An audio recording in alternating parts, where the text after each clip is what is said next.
Oftentimes on this channel, we are quite skeptical of the professional activists in the LGBTQ XXIIP elemental JJJJY community. And the reason why we are skeptical of them is because often they're just pointing out things that are other people exercising their rights and trying to censor and trying to wield their political power against people that say things, again, that they just disagree with. And sometimes they're not even saying these things in earnest. Perfect example of this, Dave Chappelle comedy special really angers the LGBT, the transes, and all those people, even though he's just exercising his freedom of speech, and a lot of what he's doing is just joking. More recently, Ricky Gervais has come under fire for a similar topic, and of course, we talked about recently about how Bill Maher pointed out that the LGBTQ people are going a little bit crazy in this nation. However, that doesn't mean that there aren't struggles. That doesn't mean that there aren't bad rulings and bad decisions that clearly hurt that community beyond the individual cases. And what we're going to talk about today is a case involving a former Virginia Tech athlete who beat somebody to death and was able to get off due to a gay panic defense. No, I'm not kidding. This happened quite recently, and that's why I want to discuss it. But before we get into this topic, which is extra serious, we are sponsored in this video. So we're going to go into the sponsorship, then we're going to come back and talk about this on the other side. Drones used to be toys, gimmicks, nothing that special, but now they're used in every big budget movie. They're used by videographers, they're used by YouTube vloggers, and that's because they give you a perspective that you don't normally get. There's a reason why Russia is actually banning and shooting down video drones, because they're so effective in capturing what's going on from a near unbiased perspective. And if you want to get yourself a drone, I highly recommend you go over to flymitydrone.com and get yourself one of these tactical drones. They're really awesome, lightweight, portable. They got a 4K camera so you can capture crisp images. They shoot all the way up to 60p if you like that slow motion stuff. And again, you can get them for 50% off at flymitydrone.com. Let's give this a little bit of a test flight so you can see how awesome it is. I'm sure it won't go disastrously in my room, which is in a small apartment in New York. That's flymitydrone.com to get your own. Tonight in Montgomery County, a jury found a former Virginia Tech football player not guilty in the murder of a Blacksburg man. Attorneys argued Isamem Atute acted in self-defense in the death of 40-year-old Jerry Smith, a Tinder date who he originally thought was a woman. So Isamem Atute is the subject of today's video, and the not guilty verdict in his trial is what we're going to be talking about. But in order to understand this case, you have to understand what the defense that was utilized for this case actually was. So, to be clear, Atute was in fact catfished by a person who 2 weeks prior to the encounter that they initially had was identifying as a gay male on Tinder. This person changed up their profile, started saying that they were a woman, and ended up hooking up with Isamem. That is what happened. They performed oral sex on him. I'm not using they as a gender neutral thing. It was he performed oral sex on him. And after this ultimately ended up occurring, Isamem got it in his head that this person may have been misrepresenting themselves, that this guy was actually not a lady as he intended. And of course, this ultimately turned out to be true. So Isamem and a couple of other athletes from Virginia Tech decided to go over, according to him, and confront this person because they believe this person to be a man. Now, whenever a story like this comes up in the news, I always think of the creator Blair White, because Blair has talked about multiple different times how if she's sitting at a bar and somebody orders her a drink because they find her attractive, she goes out of her way to tell that person that she is in fact a transgender individual. And the reason that Blair says that she does this is because she's worried about a horrible reaction, not maybe as bad as this one, but any reaction that could put Blair in danger. And I totally understand this, and I'm not one of those people who's going to be like, well, if you got caught in this situation, then that person did nothing wrong, haha for you, or anything like that. I think that if you do get caught in this situation, if you do get catfished, you do have a right to be angry. You do have a right to be upset. You do have a right to maybe pursue criminal charges, although the idea that you can't deceive somebody into a sexual encounter, there's a weird line on that situation. And considering I, as a single man, would tell people that I was a multi-billionaire in order to get them to talk to me, then I wouldn't want a law that ironclad bars you from not telling the truth in these scenarios. That being said, what your response should be in a situation like this, if you received oral sex from somebody that you thought was a woman and was in fact a man, is not violence. Your response should be to not tell other people. This guy told his teammates, so they all gathered up as a group to go confront this person, and somebody ultimately ended up dying, when a much more rational response would have been not to confront Jerry Paul Smith in this way and beat him to death. It would have been to, not talk about this, not tell everybody in your friend group about this, and kind of let this instance go. It doesn't reflect poorly on you if you got tricked. You could just let it go. Don't be ridiculous. Don't be insane. But unfortunately, that is not what happened. So during the course of time, after he found out or became suspicious of whether or not this person was a man, which of course was true, and this man did do something wrong in that instance, he decided that he was going to go confront this person. So they drove 45 minutes to this person's apartment, and he got into the apartment, and things got violent. Now, according to the prosecution, according to the medical examiner used in this case, this was not a fight. Even though the jury ultimately sided with Atute based on a self-defense argument, this just wasn't a fight. This was a total massacre.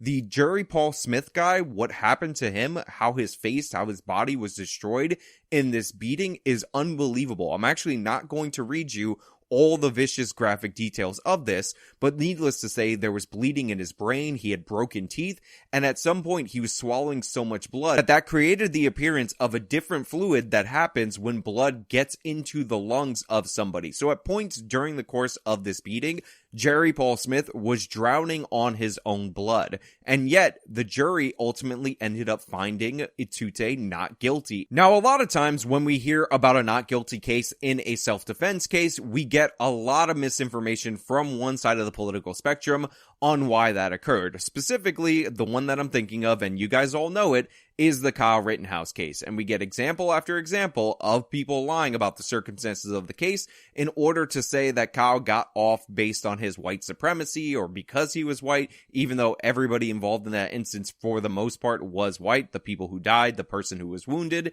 And obviously the case is covered on video, wire to wire. I've gone over it a million times, and it is the clearest, most obvious self-defense case ever because we have the footage of it from every possible angle. However, this case, I'm not joking, rested in part on the gay panic defense. For those of you who are unfamiliar, who are uninitiated, there was a time in this nation where you could use the gay panic defense in order to justify violence up to the point where you kill somebody because you were put into a situation where you as a man had your sexuality questioned.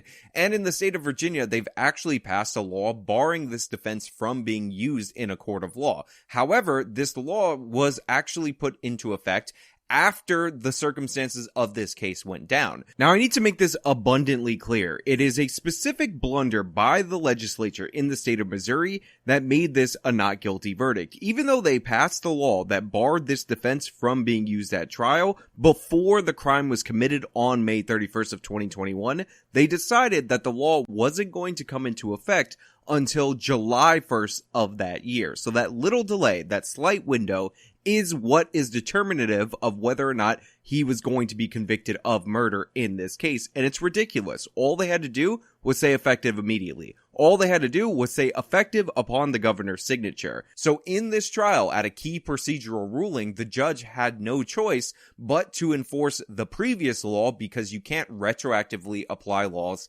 in this nation. So during the instruction phase, the jury was in fact permitted to consider these options when they were in the jury room weighing whether or not they were going to find Atute guilty of second-degree murder, which, by the way, second-degree murder is a heat of passion murder. You take some premeditated actions, like driving 45 minutes to confront somebody, you get really angry, and you do something like beat them to death. Another thing that factored into this case, or factored and played into the gay panic defense, was the testimony of a detective brought forward by the prosecution and the stunning cross-examination from Turk, the lawyer for Atute. Now, whatever you think about the gay panic defense, I actually think it's ridiculous. set that aside for a second, because you gotta appreciate good lawyering. During the course of interviewing this detective, who was one of the people who saw the body, the horrific state that it was in, who was involved in the case, he actually got the detective to acknowledge that this sexual encounter that preceded this was under false pretenses. This was considered a gigantic win for the defense, because imagine if you're on the jury, you have a case that is absolutely horrific. The facts, the major facts of the case, aren't really disputed by either side. The state of Jerry Paul Smith's body after this vicious beatdown is not in dispute. But here's the detective who worked the crime scene, who's describing the horror show that was the crime scene, even acknowledging that Jerry Paul Smith wasn't a good person. Jerry Paul Smith did something deceptive, and that leads in perfectly to the defense being put forward by Turk. Now, before I get accused of leaving crucial details out, there was another component to the self-defense case that ultimately ended up resulting in positive jury instructions for the defendant, and that was the presence of a knife in this situation. So it turns out that during the course of the testimony from Atute, that the guy reached under his pillow at some point, and when the police were examining the crime scene, they found out that there was a knife vaguely in that direction, although it doesn't appear that there's any actual evidence that this person reached for the knife, drew the knife, or that Atute had any expectation that there was a knife there. Also, the testimony from Atute about him reaching under the pillow and how he was afraid he was grabbing a gun was not in his initial statement to police, because he did talk to the police at the time. So it was only after the fact, when they discovered the knife, did he say anything about the reaching, but when he first talked to the police, no reaching to be found, to give you an idea of how legitimate this argument is. And the prosecution wanted this not factored into the self-defense instructions, but the defense insisted that this be included because you have the presence of a deadly weapon, and what the judge did in this case is not like what he did in the gay panic defense part of the case, because the fact of the matter is, the gay panic thing was in Virginia law. It was in effect. You may not like it, you may disagree with it, even the state of Virginia has gotten rid of it, but at the time, you have to apply the applicable law. So what he did was procedural, and he described it as such. So people criticizing the judge really should be criticizing the legislature for not addressing this sooner, because the judge really had his hands tied. He had to give those instructions to the jury because he had to go based on the law that existed at the time. However, for this one, it was really more of a judgment call. Whether or not this knife actually factored in or not is not really in dispute, in my opinion. It really didn't, but the knife did exist. It was there, but again, you're in the guy's home and you're there to confront him, to beat him to death. So even if he rolled the knife in that situation, he's in his own home and you're coming after him, so whatever. But instead of making that ruling, or instead of making a really strong judgment, what the judge ultimately ended up doing was saying that the presence of the knife should be considered extraordinarily low in terms of the argument for self-defense. And just having it in there, having it present, even though Atute never really said anything about feeling threatened by a knife, he said reaching under the pillow or whatever, actually ended up helping the defense, because you have the gay panic situation, then you have the knife, you have the detective saying that Jerry Paul Smith was deceptive, he got sex under false pretenses, which is in fact true, by the way. I'm not disputing that, that's not disputed by anybody, and that ultimately ended up playing into the instructions that the jury was given related to this trial. It was a roller coaster of emotions for people in court today. Isimemen Atute is now a free man after a jury found him not guilty of second-degree murder. The jury deliberated for nearly 3.5 hours. After handing down the verdict, Atute and his family immediately started crying and hugging one another. Now, as you guys know, as I said earlier in this video, Atute was ultimately found not guilty. He was released on the second-degree murder charges, the case is over, and he was free. He was able to use an archaic law that even the state of Virginia has said is outdated and does not need to exist in order to beat the charges related to this murder. Now, that being said, this happened quite recently, and the LGBTQXXIIP community has talked about cases where the judgment was unfair to the gays before. But the thing is, I haven't seen a ton about this. I've seen way more about Ricky Gervais's jokes, Bill Maher's jokes, and about Dave Chappelle's jokes than this actual case, which ultimately ends up bringing up the question of why this actual case of something that was in the law that is clearly biased against the LGBTQXXIIP